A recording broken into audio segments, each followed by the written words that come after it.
Hello everyone, I am Kushal Vijay. This is Savit Programmer. I hope you guys are doing absolutely fine.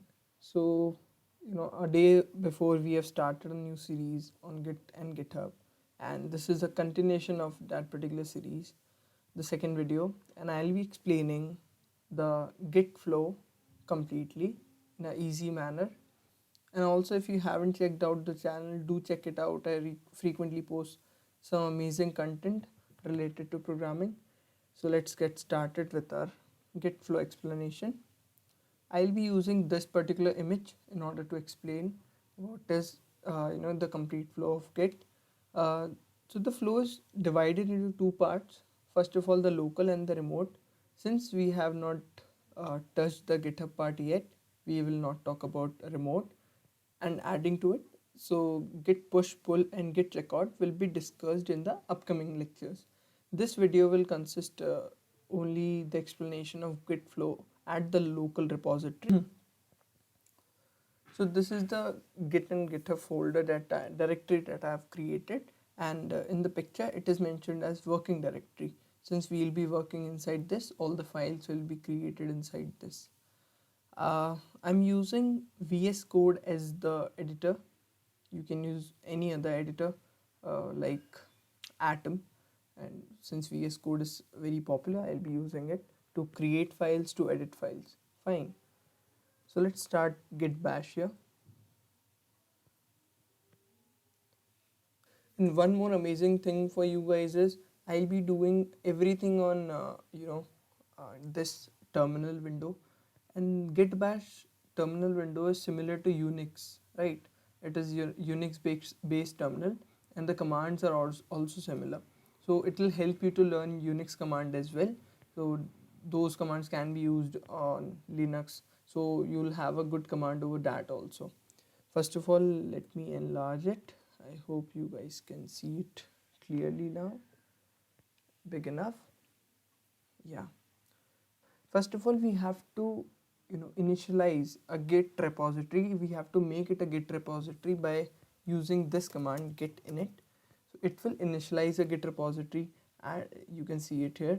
So this .git file is meant for monitoring all the changes that we'll be doing inside this directory, working directory, all the files that we create. So it will keep a record of them. So now it has become a Git repository. Now let's create a file as well. Uh, so in Linux we have this particular command to create a file, touch, and let's create a Python file, test.py. Now the file has been created. So let's list down our file. Now you see only test.py is being listed, not git file. Reason being, it's a hidden file. In order to list down the hidden file, we have to use this command. So you see, now the hidden files are also being listed. If you guys don't know what does this mean, do comment down below. I'll explain there. It is nothing more than just permission related things, the write and read permissions. But if you guys want, I can it represents the code of permission that this file has. Fine. Like what permissions we have over this particular file. Okay, fine. Now since we have created this particular directory as GitHub repository, now it will start tracking the changes that are being done in this working directory. So we'll be using this command in order to check what are the changes are being done to this particular directory. You see, test.py is the change that we have done to this directory. Since the screen has become filled with all the commands, you can use this particular command clear in order to clear the complete screen. So right now we have created our one file. Let's make some changes into it, and we'll be using VS Code to do that. So let's open that folder first.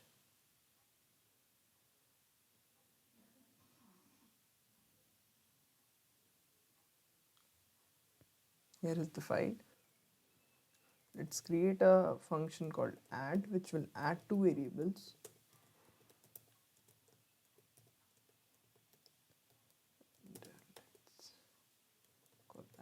4, 5. Fine. So let's save it. And now when we check git status, it will say that test.py is untracked, and this is the untracked file, which means git is still not tracking the changes occurred in this directory, and it is not monitoring test.py. That's why it is red in color. So currently we were working in the working directory, and we have created a file test.py. Now, right now it is not tracked by the git, right? .git file, it is not tracked by that, but we want our files to be tracked by git, so that whatever changes we'll do, it will be recorded in the git repo. Now in order to do that, we have to add that file to the staging area. And what is staging area? Staging area is the place from where we'll add those files which are ready to commit. Now what is commit? Commit is in general a snapshot of the changes that you have done to your project directory. So we add only those files to our staging area for which we are sure that we have done the complete work and we don't want any modifications in it. So we add them to staging area, and then we'll pass them or commit those files, and those files then be recorded by our git repo. I'll explain you with an example. For example, we have created 4 files: test1, test2, test3, test4. For test1 and test2, we were sure that we have completed the work. So we'll add those files to the staging area, and they are ready to commit, so we'll commit them. Fine. Now we created test3 and test4, but we were in doubt that some more work is also needed in them. So we'll not add those files to the staging area because they are not completed yet. And once they are completed, we'll add them to the staging area because they are ready to commit, and then we'll commit those files. And once the things are being committed, you can always go back to edit those files again, and then since they are already tracked by the git git repo, so whatever changes that you will make on the committed files as well, those changes will be tracked, and the same loop will start again. So what is local repo? Local repo and the remote repo. Local repo is the complete project that is present on your local machine. A remote repo is the repository which is present on the code hosting platform. Now for example, there is a test.py. We added that to staging area because we were sure, and then we also committed it so that a new screenshot is being taken. But now we made some changes to test.py, so the process will repeat again. We have to add those changes to staging area, and again we have to commit those changes, because now the previous commit, that is the previous snapshot, will be different from the current snapshot, since we have made some changes to our file. Talking about git push and git pull, we'll definitely discuss them in the upcoming lectures, because we have not touched GitHub yet. Similarly, git checkout will be discussed later. Now I'll show you with an example these two things, git add and git commit. So you see, let me put it like this, or yeah, I think this is much better. So you see, the test.py is still untracked, so we need to track it. So we'll do it like this: git add te. So if you press tab, so it will automatically auto-complete that file. So this command will add that test.py to the git repo. Now if you check the status of this git repository, you will see a new file is being started. The git has started tracking a new file, that is test.py, and now the color has been changed, that is green, so that because it is being monitored now. Now for example, you might create 1,000 files at a time. Then is it like you have to write git add for all the files separately 1,000 times? No, not at all. If you're sure about all those 1,000 files, that those are to be tracked, then there are one more command, that is git add all. So it will allows you to add all those files in one go. Fine.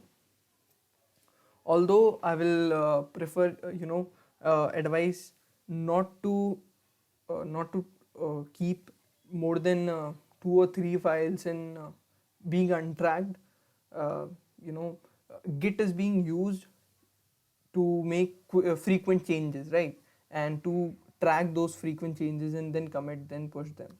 So try to do this thing or make it a habit to do or track changes frequently. So now we have also added our file to the Git repo, or now the Git is recording or monitoring the changes. Now what we have to do, we have to commit. Right now it is in the staging area. When we commit anything, we'll take a snapshot, and snapshot is not taken per file, but it takes a snapshot of the complete Git repository. Fine. So we'll do it like this: git commit, and we'll press enter. So this is something interesting, right? It opens a Vim editor. So Vim, Nano are Linux editors, and this by default it is opening Vim editor in order to write the commit message. Now what is commit message? Commit message is to specify what changes that you have done in the previous commit. When you work on a project, you frequently make commits or make changes to your files and push them to your main repository. So when other developers work on the same file, they, using these commit messages, they came to know that these are the changes that are made in the previous commit.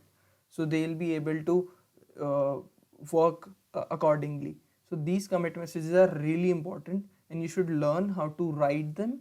And also you have to, although it's not difficult, also you have to see how to work with this Vim editor. It looks very difficult, but it is very easy. You just have to, you see there is some things are written here, but in order to enter anything, you first have to click I button. Now you see insert is there. Insert mode is running right now, so you can type anything. So it is our first commit, so we'll write first commit. Now in the Vim editor, what we have is the first line is the heading, and when you enter something, when you enter, then under that you have to type the few more details about the changes that you have done. So this is the first commit. So this is the I would say a briefly described message to the changes that we have done. Now in order to save this commit, we have to press escape to exit from insert mode. Then we have to type colon write quit. So this is the command for Vim editor. W means write, Q means quit after writing. So it will save our commit message. You see it is saved, and one file is being changed and 6 insertions. So what does 6 insertions means? We have added 6 files, you will notice. So these are 6 lines including these as well, you see. So now our file or our changes are being committed as well. Now what I'll do, I'll make some more changes to my GitHub repo.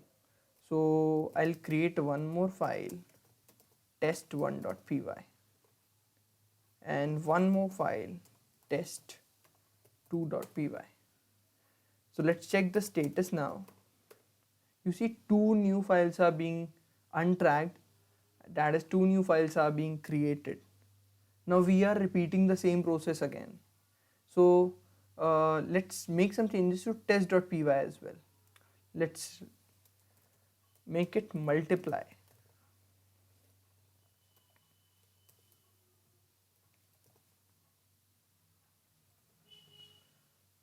Fine, let's do multiply. Save it. Now when you open this, now what we before typing anything, we created test.py, added it to staging area, committed it to local repo. Now we have made another change to our test.py, so the same cycle will repeat again. We'll see We'll check the status. Now you see we have modified one file. So after first we commit, we can modify our files.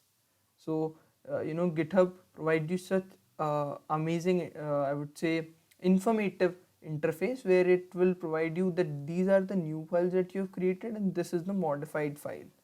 So we'll add these now. I'll add all these files in one go. So all these files are being added. Let's check the status. So you see these are the two new files and this is the modified file, and all these are added in one go.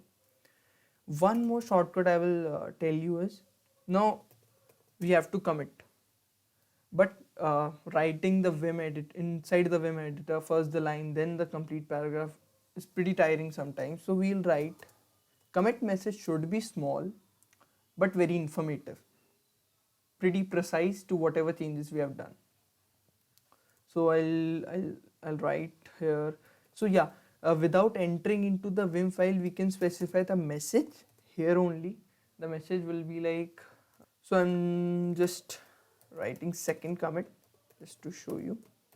Now what it will do, it will not open the Vim editor now, it will just name that commit as second commit. The message for that commit will be second commit only. You see, 3 insertions, 3 deletions, and yeah. So this is basically the complete flow.